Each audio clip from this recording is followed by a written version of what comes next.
주는 온 땅의 영원한 소망. 예수 예수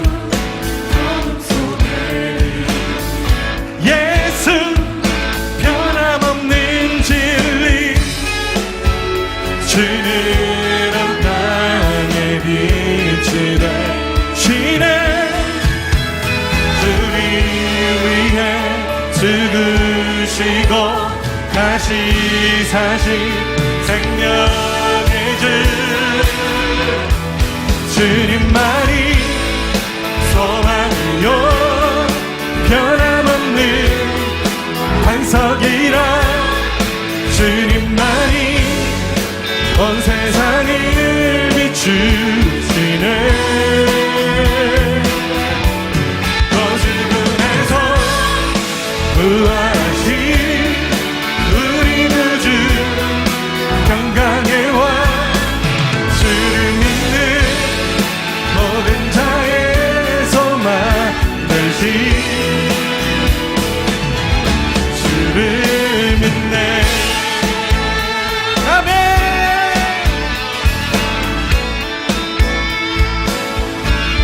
예수 열방의 소망. 예수 우리의 위로자. 주는 온 땅의 영원한 소망. 예수 어둠 속에 예수 변함없는 진리. 주는 온 땅의 빛이 되시네. 우리 위해 죽으시고 우리 위해 죽으시고 다시 사신 생명의 주. 주님만이 소망이요 변함없는 반석이라. 주님만이 온 세상을 비추시네. 또 죽음에서 부활하신 우리 구주 평강의 왕. 그렇습니다. 주님이 우리의 소망이 되십니다. 주를 믿네.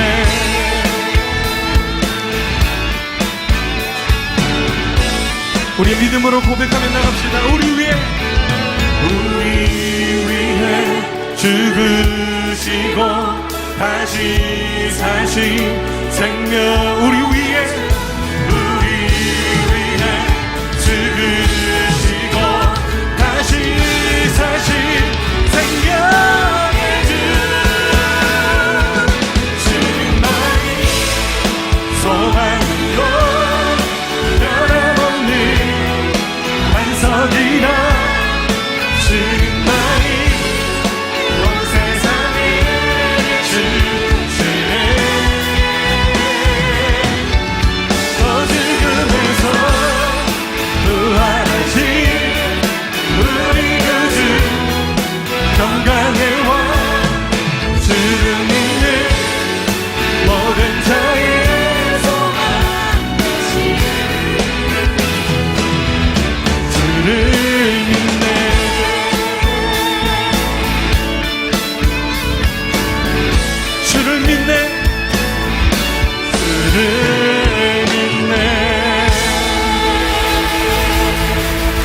상상할 수 없던 내일로 우리를 인도해. 욥기 14장 13절부터 22절 말씀. 주는 나를 스올에 감추시며 주의 진노를 돌이키실 때까지 나를 숨기시고 나를 위하여 규례를 정하시고 나를 기억하옵소서. 장정이라도 죽으면 어찌 다시 살리이까. 나는 나의 모든 고난의 날 동안을 참으면서 풀려나기를 기다리겠나이다. 주께서는 나를 부르시겠고 나는 대답하겠나이다. 주께서는 주의 손으로 지으신 것을 기다리시겠나이다. 그러하온데 이제 주께서 나의 걸음을 세시오니 나의 죄를 감찰하지 아니하시나이까. 주는 내 허물을 주머니에 봉하시고 내 죄악을 싸매시나이다. 무너지는 산은 반드시 흩어지고 바위는 그 자리에서 옮겨가고 물은 돌을 닳게 하고 넘치는 물은 땅의 티끌을 씻어버리나이다. 이와 같이 주께서는 사람의 희망을 끊으시나이다. 주께서 사람을 영원히 이기셔서 떠나게 하시며 그의 얼굴빛을 변하게 하시고 쫓아보내시오니 그의 아들들이 존귀하게 되어도 그가 알지 못하며 그들이 비천하게 되어도 그가 깨닫지 못하나이다. 다만 그의 살이 아프고 그의 영혼이 애곡할 뿐이니이다. 아멘. 오늘의 말씀은 이 세 친구의 이야기를 듣고 난 욥이 이 친구들과 하나님 앞에 그 첫 번째 사이클을 다 끝나고 난 다음에 이제 친구 세 명이 한 명씩 다 이야기를 했고, 그리고 욥이 그것에 대해서 다 대답을 했잖아요. 그렇죠? 우리가 이것을 한 사이클이라고 이야기합니다. 이렇게 친구들과의 대화의 한 사이클이 끝나고 난 다음에 욥이 하나님께 마지막으로 이야기하는 내용을 오늘의 말씀은 우리에게 보여줍니다. 이렇게 14장의 이야기가 끝나고 난 다음에 내일은 이제 두 번째 사이클이 시작이 됩니다. 두 번째 사이클도 역시 친구 첫 번째로 나왔던 친구였던 그 엘리바스의 이야기부터 시작된다는 것을 우리는 내일의 말씀에서 볼 수 있을 거예요. 그래서 큰 주제로 보면, 이 큰 구조로 보면 욥기는 1장과 2장에 나오는 이 스토리들, 우리가 보통 욥기라고 이야기하면 우리가 그것만 거의 알고 있는 스토리들 있잖아요. 그렇죠? 그 욥기 1장과 2장의 스토리가 먼저 있고, 그리고 3장으로부터 시작해서 욥의 이야기가 시작이 되면서 욥과 친구들과의 대화가 벌어지지 않습니까? 그렇죠? 그 욥과 친구들과의 대화 전체 한 번의 사이클이 딱 끝이 나는 곳, 그곳이 바로 오늘 우리가 읽은 욥기 14장 후반부의 말씀입니다. 그리고 15장부터는 두 번째 사이클이 들어가게 되는 거지요. 욥과 친구들과의 대화는 이렇게 이러한 사이클이 두 번 더 반복이 됩니다. 그래서 욥과 친구들과는 전체적으로 세 번의 사이클의 대화가 이루어진다라고 여러분이 생각하시면 되겠습니다. 그렇게 세 번의 사이클의 대화가 이루어지는 과정 속에서 욥은 자기가 가지고 있는 지혜, 하나님 앞에서 자기가 깨달은 지혜라는 게 무엇인가라는 것에 대해서 깊이 이야기를 하고, 그리고 난 다음에는 누가 나오나 하면 이 세 명의 친구와는 사실은 그전에는 아무런 이야기도 없었던 이 또 한 명의 사람, 엘리후라는 사람이 나와서 욥에게 연설을 하는 내용이 나옵니다. 이 엘리후는 욥과 대화하지는 않습니다. 하지만 한바탕 연설을 늘어놓고 그냥 그 안에서 사라져 버리지요. 그리고 난 다음에 이제 하나님께서 나타나셔서 욥과 대화하는 것이 두 번의 사이클에 걸쳐져 있습니다. 그리고 난 다음에는 그 결과로 어떤 일이 일어나는가라는 것을 욥기 42장에서 말하는 거지요. 그러니까 욥기 전체의 구조를 바라보면 욥기는 처음에 욥의 스토리가 제일 앞에 나오고, 그다음에 친구들과의 세 번의 사이클의 대화가 나오고, 그리고 이 엘리후의 연설이 나온 후에 하나님과 욥과의 대화가 두 사이클에 걸쳐서 나오고, 그리고 마지막으로 그 결과가 어떻게 되었는가라는 것을 우리에게 설명해 주는 이야기가 나타납니다. 이게 이제 욥기 전체의 구조이거든요.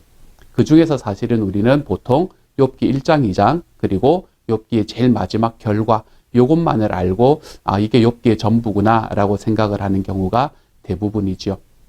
저는 그래서 이번 기회에 이렇게 욥기 전체를 한번 볼 수 있는 것은 굉장히 큰 도움이 되는 일이라고 생각합니다. 욥기는 여러분이 알고 있는 것보다 훨씬 더 많은 이 교훈들을 우리에게 주는 것이고요. 욥기가 가지고 있는 이 큰 줄기를 쫓아가다 보면 저는 그리스도인들이 가지고 있는 그 신앙의 넓이가 굉장히 넓어질 수 있다라고 생각을 합니다. 제가 에모리에서 공부를 할 때 이제 캐롤 뉴섬이라는 선생님이 이제 욥기를 가지고 그때 한참 연구를 하고 계셨거든요. 그래서 그분과 함께 연구를 도우면서 함께 배우다가 제가 욥기를 만나게 되고 난 다음부터 저의 신앙의 넓이가 참 많이 깊어졌다라는 것을 제가 경험할 수 있었기 때문에 아마도 여러분에게도 그러한 시간이 오지 않을까라는 생각을 해볼 수 있게 됩니다. 자, 오늘의 말씀으로 한번 들어가 보도록 하지요. 오늘의 말씀에서는 어떤 이야기가 일어나는가?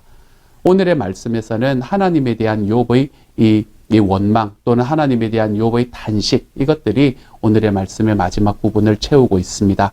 어제의 말씀에서도 이야기했지만 욥은 그 마지막의 장에 하나님과 대화하는 이야기를 하나님을 향해서 지금 이야기하고 있는 말을 하고 있잖아요. 그렇죠? 오늘의 말씀도 그것과 연결이 되어서 그 하나님 앞에 욥이 하고 있는 탄식에 관한 이야기를 들려줍니다. 어제의 말씀에서는 어떤 말씀을 우리가 함께 보았나요? 어제의 말씀에서는 욥이 인간이 어떤 것인가, 인생이란 어떤 존재인가 라는 것을 이야기하고 있는 것을 보았지요. 욥이 말하고 있는 인생, 아니 욥을 통해서 하나님께서 우리에게 말씀하고 있는 인생은 무엇인가 하면 우리는 하나밖에 없는 인생이다. 그렇기 때문에 더욱더 가치 있는 인생을 살아갈 수 있다라고 이야기했고, 두 번째로는 무엇을 이야기했나 하면 하나밖에 없는 우리 인생이 결국 하나님의 손 위에 있다. 하나님의 손 아귀에 놓여져 있다라는 것을 우리가 함께 바라보았었지요. 이 말씀과 연결이 되어서 욥은 자기의 인생에 관해서 하나님께 좀 더 탄식하는 내용을 이야기를 하고 있습니다. 이렇게 한 번밖에 살아갈 수밖에 없는 인생인데 주님, 제가 너무 아픕니다. 힘듭니다. 이런 이야기를 하다가 오늘의 말씀의 시작에서 욥은 뭐라고 이야기하나 하면, 지금부터는 제가 새번역 성경으로 좀 읽어드리도록 할게요. 이 개역 개정판으로 보면서 이해가 될 만한 부분은 제가 웬만하면 그것으로 읽지만 그것을 읽으면서 이해가 좀 되지 않을 것 같다, 아니면 이 말씀 전체에 대한 오해가 좀 쌓일 수 있을 것 같다라는 생각이 들 때는 제가 새번역 성경으로 읽어드리는 것을 여러분 이해해 주시기를 바랍니다. 어쨌든 자기의 삶에 한 번밖에 없는 자기의 삶 속에서 지금 너무 아픕니다. 하나님께 이렇게 이야기하던 욥은 오늘 첫 부분에서 이렇게 고백합니다. 차라리 나를 스올에 감추어 두실 수는 없으십니까? 주님의 진노가 가실 때만이라도 나를 숨겨주시고 기한을 정해주셨다가 뒷날에 다시 기억해 주실 수는 없습니까? 라고 이야기합니다. 여기서 스올이라고 이야기하는 것은 성경에 한 60에서 70회 정도 나오는 그런 단어인데요. 이 스올이라는 단어는 우리말로는 음부 이렇게 번역이 되어 있는 경우가 많습니다. 또는 신약으로 가면 요 의미가 조금씩 바뀌게 되는데요. 신약으로 가면 이것이 여러분 요한계시록 같은 데 보면 무저갱 이렇게 이야기해서 지옥을 이야기하는 이야기로 바뀌어 가기도 합니다.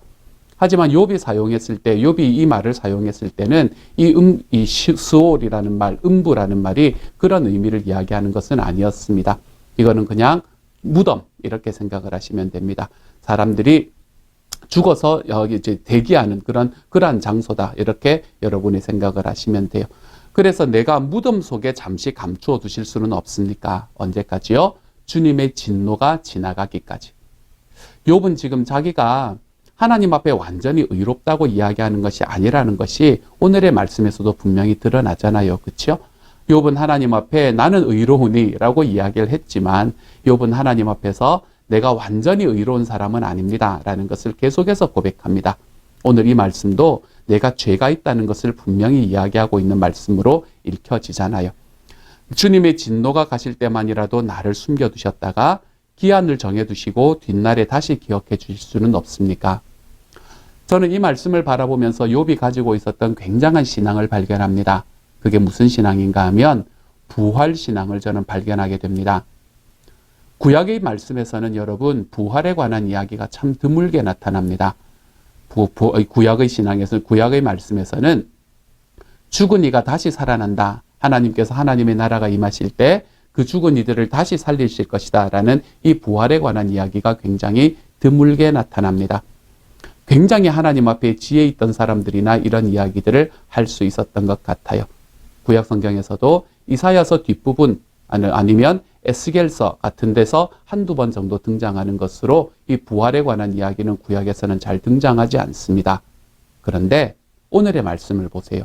욥은 뭐라고 이야기하나 하면 내가 나를 무덤에 좀 감추어 두셨다가 하나님의 때가 오면, 하나님의 기한이 오면 그때에 나를 다시 살려주시지 않으시겠습니까? 그때 나를 다시 기억해 주시지 않으시겠습니까? 라고 이야기하는 이 말씀을 바라보면 우리는 욥이 그의 삶 속에 이 부활 신앙을 가지고 있었다라는 것을 너무나 분명히 알 수 있습니다. 욥과 같은 사람, 정말 동방의 의인이었던 사람, 정말 제가 네 가지의 콤보가 나왔던 하나님 앞에서는 정말 의롭게 살아갔던 사람이라고 이야기했잖아요. 당시의 모습으로 보면요. 그런데 그랬던 사람 정도 되어야 그때 당시 하나님께서 이야기하시던 하나님께서 마음에 품고 계시던 그 부활 신앙을 깨달을 수 있었던 그런 시절이 바로 구약의 시절인데 우리에게 예수님께서는 이 부활이라는 것이 어떤 것인지 그 사람들이 지니고 있던 그 마음이 그 생각이 어떤 것인지를 그분의 삶으로 보여주시고 그분의 몸으로 보여주셨습니다. 그래서 예수님께서 이 땅에서 부활하시고 난 다음에는 이제는 누구라도 부활이 어떤 것이고 깊은 지혜를 가져야 그것을 깨달을 수 있는 그런 비밀한 것이 아니게 되어버렸지요. 그래서 저와 여러분에게는 이 부활 신앙이 오늘도 우리의 삶을 붙들고 있게 되는 것을 볼 수 있습니다. 사랑하는 여러분, 저는 저와 여러분이 부활 신앙을 붙들고 살아가기를 소망합니다. 우리의 삶은 이 땅에서 살아가다가 죽는 것, 그것이 전부가 아니고 하나님께서 정말로 우리에게 새로운 생명을 허락해 주셨다는 사실, 저는 이 부활의 신앙이 저와 여러분의 삶에 꽉 자리 잡힐 수 있기를 소망합니다. 그래서 우리의 삶에 살아가는 과정 속에 아무리 힘들고 어려운 상황들이 우리에게 놓여진다 하더라도 이렇게 아프고 힘들고 어려운 상황 속에서도 주님께서 나를 살리신다. 우리를 위해서 십자가에 달리셨던 그분이 다시 부활하셨던 것처럼 주님께서는 우리에게도 영원한 생명을 허락하신다. 라는 이 사실이 저와 여러분의 삶에 정말 신앙으로, 믿음으로 자리 잡힐 수 있는 하나님의 사람이 되기를 소망합니다. 그래서 내가 이 땅에서 살아가는 삶 가운데에서 겪는 어려움들로 인해서 너무 크게 실망하지도 말고 절망하지도 말며 주님께서 그 과정 속에서 우리를 다시 살리실 것을 소망하고 하나님께 한 걸음씩 더 나아가 보는 하나님의 사람이 되십시다. 부활신앙을 가진 사람들은 하나님께서 나를 용서하실 것이라는 것에 대한 믿음이 있습니다. 욥도 마찬가지였어요. 욥도 아까 우리가 보았지만 거기에서 부활신앙을 이야기를 하고 난 다음에 그리고 난 다음에는 뭐라고 이야기하나 하면 그러므로 지금은 주님께서 내 모든 걸음걸음을 세고 계시지만 요건 16절의 말씀을 세 번역으로 읽는 거예요. 지금은 나의 걸음걸음을 주님께서 세고 계시지만 이게 뭘 이야기한다는지 말씀드렸죠. 그렇죠? 마치 간수처럼 나를 24시간 쫓아오셔서 나를 힘들게 만들고 계시지만 그때에는 내 죄를 살피지 않으실 것입니다. 주님께서는 내 허물을 자루에 넣어 봉하시고 내 잘못을 덮어주실 것입니다. 우리가 이 땅을 살아가다가 하나님의 나라에 이르게 될 때에 그 하나님의 나라가 어떤 모습인가라는 것을 욥은 자기가 가지고 있는 지식 안에서 최대한 우리에게 묘사해주고 있습니다. 바로 그것은 우리의 죄가 더 이상은 존재하지 않는 곳이고 하나님께서 우리 죄를 다 용서해 주신 곳이라서 이제는 주님과의 관계가 온전히 이루어질 수 있는 바로 그 자리, 그곳이 바로 우리가 부활로 인해서 하나님과 함께 걸어갈 바로 그 자리가 된다는 사실을요. 그러므로 사랑하는 여러분, 우리의 삶 속에 예수 그리스도로 인해서 우리가 부활의 길을 걸을 수 있다라는 이 확신이 우리 안에 있을 때에 우리 주님께서 우리를 그 부활의 주님으로 인해서 나를 바라보아 주시고 나에게 주시는 영원한 생명이 나에게 있다는 것, 그리고 그 영원한 생명이 나에게 있기 때문에 내가 이 땅을 살아가며 좀 더 자신 있고 힘있게 살아갈 수 있다는 것, 제가 잘 쓰는 단어로 하면 우리가 더 행복하게 살아갈 수 있다는 사실을 우리의 삶 속에서 좀 기억하시기를 소망합니다. 부활의 주님을 붙들고 이 부활의 주님 안에서 우리를 정말 영원한 생명으로 인도해 가시는 주님 하나님이 계시다는 것을 알고 있는 사람은 결단코 절망할 수 없는 사람이 됩니다. 이 땅을 살아가는 과정 속에 정말 오늘 하루를 살아가는 과정 속에 그 주님을 우리들의 삶 속에 붙들고 살아가 볼 수 있는 하나님의 사람이 되기를 소망합니다. 그런데 우리가 그렇게만 살아갈 수가 있는가? 하나님께서 예수님께서 부활을 주셨다는 것 때문에 우리가 늘 행복하고 늘 기쁨 안에서 살아갈 수는 있는가? 그렇지는 못한 것 같습니다. 왜냐하면 우리의 삶은 여전히 우리에게 힘듦을 주기 때문이에요. 욥도 그랬습니다. 이렇게 참 아름다운 고백을 하고 난 다음에 뭐라고 이야기를 하나 하면 산이 무너져 내리고 큰 바위조차 제자리에서 밀려나듯이 물이 바위를 굴려내고 폭우가 온 세상 먼지를 급류로 씻어내듯이 주님께서는 연약한 사람의 삶의 희망도 그렇게 끊으십니다. 여기서 말하는 연약한 사람은 욥 자기를 이야기하잖아요. 지금 욥은 뭐라고 이야기하고 있나 하면 하나님, 제가 주님께서 저를 소홀에 좀 이렇게 머물게 해주셨다가 정말 나중에 하나님께서 나를 다시 찾으시고 그리고 다시 찾으시는 바로 그 자리에서는 나의 죄를 하나님께서 용서해 주시는 그 자리가 있다는 것을 아니까 저를 좀 그렇게 해 주십시오. 그런데 지금 내 삶은 이 연약한 것이 완전히 폭우에 휩쓸려서 내려가듯이 지금 내 삶은 그것을 막 기다릴 수 있는 처지가 아닙니다. 이렇게 하나님 앞에 지금 푸념하고 있는 내용이지요. 우리의 삶 속에서 하나님께서 우리에게 주신 이 부활의 신앙을 꽉 잡고 걸어가더라도 나의 삶에 다가오는 삶의 문제의 크기 때문에 우리가 흔들리거나 어려움 속에 처할 수 있습니다. 그렇지만 그럴 때마다 기억하십시오, 여러분. 우리의 삶에 흔들리는 바로 그 순간에 내가 하나님 앞에 이 부활의 신앙 속에서도 내가 온전히 주님을 꽉 붙들고 걸어가지 못하는 것 같은 그 순간에도, 그래서 우리가 하나님 앞에 푸념하는 순간에도 하나님께서는 너희의 말이 내 종 욥의 말보다 옳지 못하다. 하나님께서는 그러한 욥을 충분히 그 마음으로 인정해주고 계신다는 사실을요.